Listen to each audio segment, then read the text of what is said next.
এই দেশে জীবিত মানুষের থেকে মৃত মানুষের দাম বেশি, সেটি আমরা হারে হারে টের পাচ্ছি।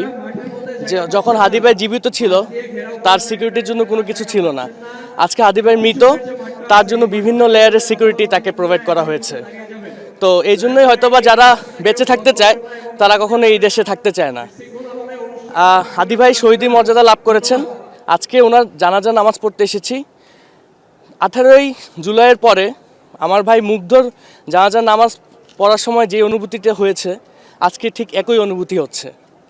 এবং হাদি ভাইয়ের শূন্যতা আমাদেরকে সবসময় ভোগাবে, এবং হাদি ভাই যে ইনসাফের লড়াই শুরু করে গিয়েছে তা আমরা বাঁচিয়ে রাখবো, এবং সেই ইনসাফের লড়াই আমরা চালিয়ে যাব ইনশাল্লাহ।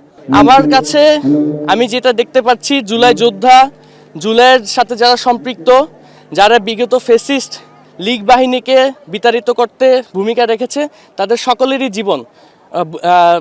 সকলেরই জীবন ঝুঁকির মধ্যে আছে। এটা প্রশাসনের এই বিষয়টি দেখার দায়িত্ব প্রশাসনের। এখানে আপনারা জানেন ফ্যাসিস্ট লীগের সাথে আরও বিভিন্ন এজেন্সি জড়িত আছে, সেই এজেন্সিগুলোও এইসব হত্যাকাণ্ডের সাথে জড়িত আছে, যেটা আমরা ইতিমধ্যেই প্রমাণ পেয়েছি।